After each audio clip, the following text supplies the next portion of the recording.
And so I'm going to go ahead and talk a little bit about, of course, the masculine and feminine energies here, because that's what the book is all about, is about the divine feminine energy and getting rid of that masculine energy that a lot of us have. Maybe some still have that, but I know I had to let go of mine, and I'm living a much more better feminine life than I've ever lived before. So can you share a pivotal moment that led you to embrace the divine feminine within yourself? Yeah, I guess when I really realized that I was living more in the masculine yang energy was when I met my twin flame. And I know a lot of listeners might not understand what a twin flame is, but it's just basically very basic terms. It's a soulmate on steroids. It's a very strong soulmate relationship. But I found myself chasing and pursuing my divine masculine, which is a really yang energy. That's a masculine energy. And I was calling the shots. I was just doing all of this stuff and not at all sitting in my more feminine energy and just receptivity and allowing him to come to me. And it was actually then that I had the aha moment of this continual pattern that I had where I felt very feminine, but I was displaying a lot of my frustration through a lot of masculine energy. And that's when I began the deep study within myself to go, hey, I need to stop this because something isn't right here. Like, I can't be living in both energies equally. It's exhausting me. Yes, I remember when I was in my masculine energy, and I was the one working full time. And then my husband at the time was at home with our son. And I felt like I didn't like that role. I felt like I had to make sure I had all the money, did all the bills and everything. And then he was at home cooking and cleaning and being mommy pretty much. And although it was nice, but it was just off. Like it wasn't right. And then that continued until it didn't continue anymore.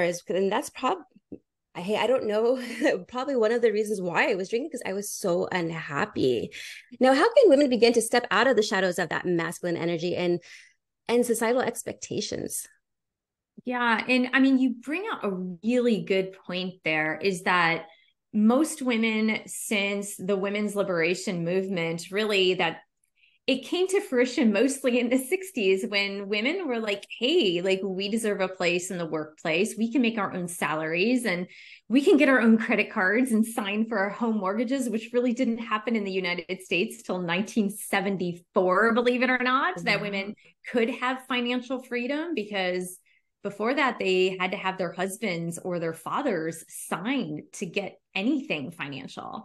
So it was pretty recent, right? So, but women rose up and rightfully so to get the same rights as men. But what they traded off was, I need to live and fight in this masculine energy and therefore take on both energies. And then we became the super women of society where we were doing it all. We were going to work full time, raising our kids full time, doing the housework full. We were just doing everything while the men in our lives were kind of like expecting us to do that because they were Mm. expecting us to do the traditional roles of the feminine that had been in society for generations and generations, and also to bring home money, bring home the paycheck and work. And so we were living in the shadows of the men because first we were not owning ourselves in our power.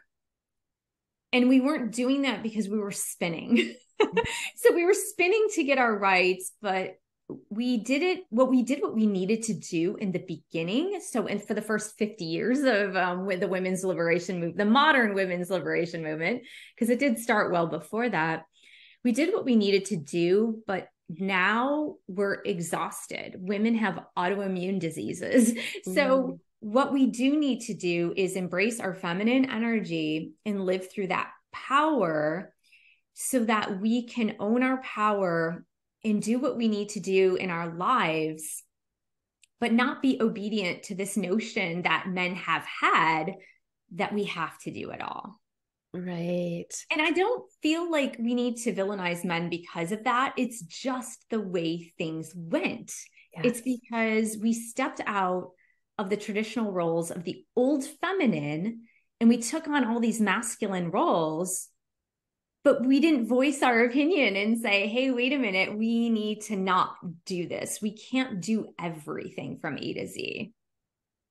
I know, right? It's like, oh, it was very challenging, but I noticed that I was telling you this before we hit record that I actually, after I stopped drinking, I went ahead and got a mentor who taught me a lot about how to be feminine, like how to Mhm. put makeup on, how to do your hair, how to, help your man, how to please your I mean, as far as like, giving the respect and just like our original rules, like I had to unlearn everything and had to relearn everything. But I gotta tell you what, it's been a wonderful experience being into my feminine being that I am and having my husband now, who we've been married since the end of 2019, he's definitely in his masculine.